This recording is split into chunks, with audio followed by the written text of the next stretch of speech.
جب پیٹرول چھڑکا گیا اور آگ نے سب کو اپنی لپیٹ میں لے لیا تو میں نے اسے شعلوں میں ہاتھ پاؤں مارتے دیکھا۔ میں نے کود کر اسے اٹھا لیا۔ بابو جی وہ بہت بری طرح جھلسا گیا تھا۔ اسے بچاتے ہوئے میرا دایاں بازو بالکل جل گیا ہے۔ میں نے بھاگو کا بازو دیکھا، اس پر زرد زرد چربی نظر آ رہی تھی۔ میں اسے دیکھتے ہی لرز اٹھا۔ میں نے پوچھا، کیا وہ آدمی بچ گیا ہے پھر؟ بابو جی وہ کوئی بہت شریف آدمی تھا، جس کی نیکی اور شریفی سے دنیا کوئی فائدہ نہ اٹھا سکی۔ اتنے درد و کرب کی حالت میں اس نے اپنا جھلسا ہوا چہرہ اوپر اٹھایا اور اپنی مریل سی نگاہ میری نگاہ میں ڈالتے ہوئے اس نے میرا شکریہ ادا کیا۔ اور بابو جی، بھاگو نے اپنی بات کو جاری رکھتے ہوئے کہا، اس کے کچھ عرصے بعد وہ اتنا تڑپا کہ آج تک میں نے کسی مریض کو اس طرح جان توڑتے نہیں دیکھا ہوگا۔ اس کے بعد وہ مر گیا۔ کتنا اچھا ہوتا جو میں اسے اسی وقت جل جانے دیتا۔ اسے بچا کر میں نے اسے مزید دکھ سہنے کے لیے زندہ رکھا، اور پھر وہ بچا بھی نہیں۔ اب انہی جلے ہوئے بازوؤں سے میں پھر اسے اسی ڈھیر میں پھینک آیا ہوں۔ اس کے بعد بھاگو کچھ بول نہ سکا۔ درد کی ٹیسوں کے درمیان اس نے رکتے رکتے کہا، آپ جانتے ہیں وہ کس بیماری سے مرا؟ پلیگ سے نہیں، کونٹین سے۔ اگرچہ ہمہ یاریاں دوزخ کا خیال اس لامتناہی سلسلہ قہر و غضب میں لوگوں کو کسی حد تک تسلی کا سامان بہم پہنچاتا تھا، تاہم مقہور بنی آدم کی فلک شگاف صدائیں تمام شب کانوں میں آتی رہتی۔ ماؤں کی آہو بکا، بہنوں کے نالے، بیویوں کے نوحے، بچوں کی چیخ و پکار، شہر کی اس فضا میں جس میں کہ نصف شب کے قریب الو بھی بولنے سے ہچکچاتے تھے، ایک نہایت المناک منظر پیدا کرتی تھی۔ جب صحیح و سلامت لوگوں کے سینوں پر منو بوجھ رہتا تھا تو ان لوگوں کی حالت کیا ہوگی جو گھروں میں بیمار پڑے تھے اور جنہیں کسی یرقان زدہ کے مانند در و دیوار سے مایوسی کی زردی ٹپکتی دکھائی دیتی تھی، اور پھر کوارنٹین کے مریض جنہیں مایوسی کی حد سے گزر کر ملک الموت مجسم دکھائی دے رہا تھا، جیسے کسی طوفان میں کوئی کسی درخت کی چوٹی سے چمٹا ہوا ہو، اور پانی کی تیز و تند لہریں ہر لہجہ بڑھ کر اس چوٹی کو بھی ڈبو دینے کی آرزو مند ہو۔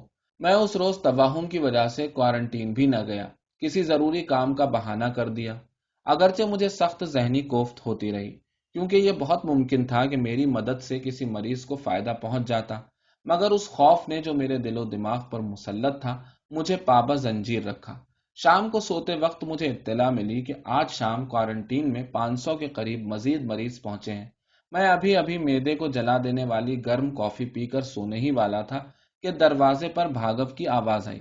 نوکر نے دروازہ کھولا تو بھاگو ہانپتا ہوا اندر آیا۔ بولا، بابو جی، میری بیوی بیمار پڑ گئی، اس کے گلے میں گلٹیاں نکل آئی ہیں، خدا کے واسطے اسے بچاؤ، اس کی چھاتی پر 1.5 سالہ بچہ دودھ پیتا ہے، وہ بھی ہلاک ہو جائے گا۔ بجائے گہری ہمدردی کا اظہار کرنے کے میں نے خشمگی لہجے میں کہا، اس سے پہلے کیوں نہ آ سکے؟ کیا بیماری ابھی ابھی شروع ہوئی ہے؟ صبح معمولی بخار تھا جب میں کونٹین گیا۔ اچھا، وہ گھر میں بیمار تھی اور پھر بھی تم کوارنٹین گئے؟ جی بابو، بھاگو نے کانپتے ہوئے کہا، وہ بالکل معمولی طور پر بیمار تھی، میں نے سمجھا کہ شاید دودھ چڑھ گیا ہے، اس کے سوا اور کوئی تکلیف نہیں، اور پھر میرے دونوں بھائی گھر پر ہی تھے اور سینکڑوں مریض کوارنٹین میں بے بس، تو تم اپنی حد سے زیادہ مہربانی اور قربانی سے جراثیم کو گھر لے ہی آئے نا۔ میں نہ تم سے کہتا تھا کہ مریضوں کے اتنا قریب مت رہا کرو؟ دیکھو، میں آج اسی وجہ سے وہاں نہیں گیا، اس میں سب تمہارا قصور ہے۔ اب میں کیا کر سکتا ہوں؟ تم سے جاں باز کو اپنی جاں بازی کا مزہ بھگتنا ہی چاہیے، جہاں شہر میں سینکڑوں مریض پڑے ہیں۔ بھاگو نے ملتجیانہ انداز سے کہا، مگر خدا بند یسوع مسیح، چلو ہٹو، بڑے آئے کہیں کے، تم نے جان بوجھ کر آگ میں ہاتھ ڈالا، اب اس کی سزا میں بھگتوں؟ قربانی ایسے تھوڑی ہی ہوتی ہے، میں اتنی رات گئے تمہاری کچھ مدد نہیں کر سکتا، مگر پادری لابے، چلو جاؤ، پادری لابے کے کچھ ہوتے۔ بھاگو سر جھکائے وہاں سے چلا گیا۔ اس کے آدھ گھنٹے بعد جب میرا غصہ فرو ہوا تو میں اپنی حرکت پر نادم ہونے لگا۔ میں عاقل کہاں کا تھا جو بعد میں پشیمان ہو رہا تھا۔ میرے لیے یہی یقیناً سب سے بڑی سزا تھی کہ اپنی تمام خودداری کو پامال کرتے ہوئے بھاگو کے سامنے گزشتہ رویے پر اظہار معذرت کرتے ہوئے اس کی بیوی کا پوری جانفشانی سے علاج کروں۔ میں نے جلدی جلدی کپڑے پہنے اور دوڑا دوڑا بھاگو کے گھر پہنچا۔ وہاں پہنچنے پر میں نے دیکھا کہ بھاگو کے دونوں چھوٹے بھائی اپنی بھاوج کو چارپائی پر لٹائے ہوئے باہر نکال رہے تھے۔ میں نے بھاگو کو مخاطب کرتے ہوئے پوچھا، اسے کہاں لے جا رہے ہو؟ بھاگو نے آہستہ سے جواب دیا، کونٹین میں۔ تو کیا آپ تمہاری دانست میں کوارنٹین دوزخ نہیں بھاگو؟ آپ نے جو آنے سے انکار کر دیا بابو جی، اور چارہ ہی کیا تھا؟ میرا خیال تھا وہاں حکیم کی مدد مل جائے گی اور دوسرے مریضوں کے ساتھ اس کا بھی خیال رکھوں گا۔ یہاں رکھ دو چارپائی۔ ابھی تک تمہارے دماغ سے دوسرے مریضوں کا خیال نہیں گیا، احمق۔ چارپائی اندر رکھ دی گئی اور میرے پاس جو تیر بہدف دوا تھی میں نے بھاگو کی بیوی کو پلائی اور پھر اپنے غیر مرئی حریف کا مقابلہ کرنے لگا۔ بھاگو کی بیوی نے آنکھیں کھول دی۔ بھاگو نے ایک لرزتی ہوئی آواز میں کہا، آپ کا احسان ساری عمر نہ بھولوں گا بابو جی۔ میں نے کہا، مجھے اپنے گزشتہ رویے پر سخت افسوس ہے بھاگو۔ ایشور تمہیں تمہاری خدمات کا صلہ تمہاری بیوی کی شفا کی صورت میں دے۔ اسی وقت میں نے اپنے غیر مرئی حریف کو اپنا آخری حربہ استعمال کرتے دیکھا۔ بھاگو کی بیوی کے لب پھڑکنے لگے۔ نبض جو کہ میرے ہاتھ میں تھی مدھم ہو کر شانے کی طرف سرکنے لگی۔ میرے غیر مرئی حریف نے، جس کی عموماً فتح ہوتی تھی، حسب معمول پھر مجھے چاروں شانے چت گرایا۔ میں نے ندامت سے سر جھکاتے ہوئے کہا، بھاگو، بد نصیب بھاگو، تمہیں اپنی قربانی کا یہ عجیب صلہ ملا ہے۔ آہ! بھاگو پھوٹ پھوٹ کر رونے لگا۔ وہ نظارہ کتنا دلدوز تھا، جبکہ بھاگو نے اپنے بلبلاتے ہوئے بچے کو اس کی ماں سے ہمیشہ کے لیے علیحدہ کر دیا اور مجھے نہایت عاجزی اور انکساری کے ساتھ لوٹا دیا۔ میرا خیال تھا کہ اب بھاگو اپنی دنیا کو تاریک پا کر کسی کا خیال نہ کرے گا، مگر اس سے اگلے روز میں نے اسے پیش از پیش مریضوں کی امداد کرتے دیکھا۔ اس نے سینکڑوں گھروں کو بے چراغ ہونے سے بچا لیا اور اپنی زندگی کو ہیج سمجھا۔ میں نے بھی بھاگو کی تقلید میں نہایت مستعدی سے کام کیا۔ کوارنٹین اور ہسپتالوں سے فارغ ہو کر اپنے فالتو وقت میں نے شہر کے غریب طبقے کے لوگوں کے گھر، جو کہ بدروں کے کنارے پر واقع ہونے کی وجہ سے یا غلاظت کے سبب بیماری کے مسکن تھے، رجوع کیا۔ اب فضا بیماری کے جراثیم سے بالکل پاک ہو چکی تھی۔ شہر کو بالکل دھو ڈالا گیا تھا۔ چوہوں کا کہیں نام و نشان دکھائی نہ دیتا تھا۔ سارے شہر میں صرف ایک آدھ کیس ہوتا جس کی طرف فوری توجہ دیے جانے پر بیماری کے بڑھنے کا احتمال باقی نہ رہا۔ شہر میں کاروبار نے اپنی طبعی حالت اختیار کر لی۔ اسکول، کالج اور دفاتر کھلنے لگے۔ ایک بات جو میں نے شدت سے محسوس کی وہ یہ تھی کہ بازار میں گزرتے وقت چاروں طرف سے انگلیاں مجھی پر اٹھتی۔ لوگ احسان مندانہ نگاہوں سے میری طرف دیکھتے۔ اخباروں میں تعریفی کلمات کے ساتھ میری تصاویر چھپیں۔ اس چاروں طرف سے تحسین و آفرین کی بوچھار نے میرے دل میں کچھ غرور سا پیدا کر دیا۔ آخر ایک بڑا عظیم الشان جلسہ ہوا جس میں شہر کے بڑے بڑے رئیس اور ڈاکٹر مدعو کیے گئے۔ وزیر بلدیات نے اس جلسے کی صدارت کی۔ میں صاحب صدر کے پہلو میں بٹھایا گیا کیونکہ وہ دعوت دراصل میرے ہی اعزاز میں دی گئی تھی۔ ہاروں کے بوجھ سے میری گردن جھکی جاتی تھی اور میری شخصیت بہت نمایاں معلوم ہوتی تھی۔ پرغرور نگاہ سے میں کبھی ادھر دیکھتا کبھی ادھر۔ بنی آدم کی انتہائی خدمت گزاری کے صلے میں کمیٹی شکر گزاری کے جذبے سے معمور 1001 روپے کی تھیلی بطور ایک حقیر رقم میری نظر کر رہی تھی۔ جتنے بھی لوگ موجود تھے سب نے میرے رفقائے کار کی عموماً اور میری خصوصاً تعریف کی اور کہا کہ گزشتہ آفت میں جتنی جانیں میری جافشانی اور تندہی سے بچی ہیں ان کا شمار نہیں۔ میں نے نہ دن کو دن دیکھا نہ رات کو رات، اپنی حیات کو حیات قوم اور اپنے سرمایہ کو سرمایہ ملت سمجھا اور بیماری کے مسکنوں میں پہنچ کر مرتے ہوئے مریضوں کو جام شفا پلایا۔ وزیر بلدیات نے میز کے بائیں پہلو میں کھڑے ہو کر ایک پتلی سی چھڑی ہاتھ میں لی اور حاضرین کو مخاطب کرتے ہوئے ان کی توجہ اس سیاہ لکیر کی طرف دلائی جو دیوار پر آویزہ نقشے میں بیماری کے دنوں میں صحت کے درجے کی طرف ہر لحظہ افتا و خیزاں بڑھتی جا رہی تھی۔